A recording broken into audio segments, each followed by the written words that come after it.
Hello, everyone, and we got a special guest here, James Neumann, the only person in the world to have earned 2 Tony Choppers. Two. They're already sold. How did you get your Tony Choppers, James? So on the main event, I started off 4-0, and then I lost 3 straight, and then I finished 7-2, so I made 51st. 6-3. Yeah, Okay. 6-3. Sorry, 7-2 would have topped. 6-3, and I got Tony Chopper, and then I went 7-0 in the side event the day after, All right. which Well, is today. all right. Well, that's definitely worthy of a little deck profile here. You're playing Trafalgar Law, but before we get into that, do you want to give me a little overview on any games you played before, why you're playing One Piece, and maybe some background on yourself?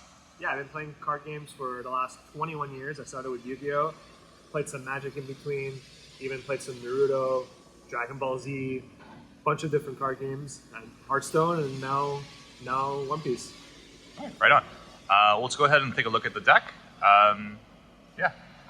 Okay, so I play 4 Chopper, 1 drop blocker, amazing in law, you can get 5 guys. Same goes for Beige. Same thing as Chopper. And we got 4 Bonnie. Arguably one of the best cards in the deck besides Law. The reason why this is slightly better because it gets Law. And what you can do is with Nami, which I play 4 of, is the main combo is you get 5 guys, activate Bonnie, search Law, hopefully, then return Nami to hand, play Law, return Bonnie to hand, and then play like Robin or like a Zoro, which is really strong. You play 4 Otama, insane 2k counter, searchable with Momo, and it's just incredible with Jet Pistol to kill big things and easy to kill stuff on board. Then we play 2 Momo. Not great in this deck because there's only like 10 targets total, including the Momos, but it's a 1-drop and there's nothing better, so that's why we play Momo. That's it for the 1-drops. Then we play 4 Neko. This is insane for board control. With Law, you can bounce it back later, or with any of the Laws actually, and just be able to kill your opponent's stuff is really strong. Play 4 Killer, insane blocker, can draw a card late game, and this deck maxes out on blockers. It plays 16 blockers. Normally, you're not using your cards to counter. You're usually using your cards to block, and which makes you get like a super big hand. Play 4 Brooks. I would say this is probably one of the worst cards in the deck, but it's still really strong. It's 3k, and it helps you push damage. It's a straw hat, so it's searchable, and it's a 2k counter, so it has like it's good in like a lot of different areas, but like not insane in any way. We play 4 Zoro, just like one of the best red cards, 3 mana, 5-drop that attacks, and you can return it with Law and replay it, and it just helps you aggro it out. Then we play 2 Nico Robin. A lot of my friends only played 1. I like 2 just because I want to draw it. It's really good in the mirror match, really good against red, and it's really good against green. And versus Kaido, you can destroy their blockers if they let you, which is pretty nice, but it's definitely for the red and green matchups. Then we play 3 Luffy. The reason why I play 3 Luffy is because it's the best 5-drop red card, and its effect's really good. Normally what you want to do with this card is after you activate Bonnie, if you don't have a Law, you return the Bonnie back to hand for the Luffy, which is really strong. Then we play 4 Law. This is literally the best card in the deck. This card is insane. This card makes the deck. If this card didn't exist, the deck wouldn't be playable. It just does everything. It's a blocker, which is doesn't even need to be a blocker, but it is. And when you get like 2 of these guys, like on the first couple of turns, it's pretty much like impossible to come back from. It's like so much board control. It's like 8 mana worth of 8 Dawn worth of stuff for like 2 mana when you activate Law's effect. And then we play 3 Jet Pistols. This card is really good against green, mostly because of Kids and Otamas. And it kills Basil Hawking, it also kills Law. And judging by how much green I played this weekend, I played against like 5 greens day 1 and then like another like 5 greens day 2. I think since like green just won the event, a lot of people are going to be on green for treasure cups. And I would actually probably take out one of these Nico Robins for a fourth jet pistol, just because it's so insane versus green, and you always want it. And having 4 jet pistol means that you'll have it in your life a lot, which is just like extra stat factor, and it's like really strong card in the metagame, I feel. And yeah, that's the deck.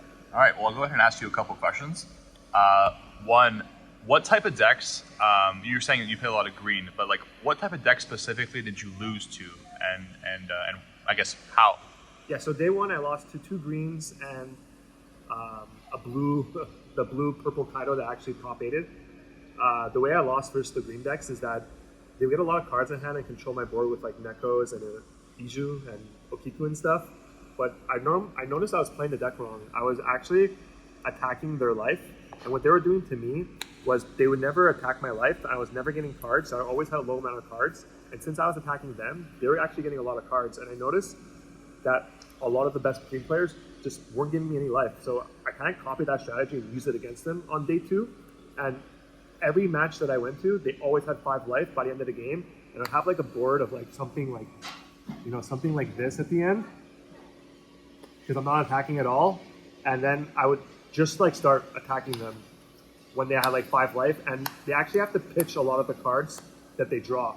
And since I have such a big hand, I can actually like get rid of some of these later in the game and put like some like 1-drop blockers, and then they just can't kill me with their kid. So they would have to try to game me because they're like such low life, and you just have like so many blockers. And even if like you don't have that many blocks, you can just like leave this untapped for a turn and then just kill them next turn. And I noticed that like it's just you just basically kill them when they have no cards in hand. Okay, amazing. Well, with that being said, do you see yourself playing Law, an OP202, like when the next set comes out? Do you like are you looking forward to that? Any thoughts on that? Yeah, I'm not sure how good Law is going to be next set, because the reason why it's so good this set is because the card pool is so small, and what's cool about the dual color is that you get to play the best red cards and green cards, but since red and green are going to get a lot more cards next format, maybe the 4 life was going to be a little bit too little. But there are some good cards that are coming out in Law, like the 2-drop red card that searches a red drop, 1-drop, but another card that's really good against us is the 3-drop Nico Robin that just kills us something on play. And Neko's already bad, and this card's going to really hurt the deck, so I'm going to try it out next set, but I don't know, it might not be great.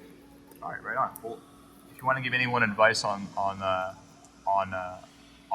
Law, red-green Law, what would you give them? Like, what kind of advice should you give a player?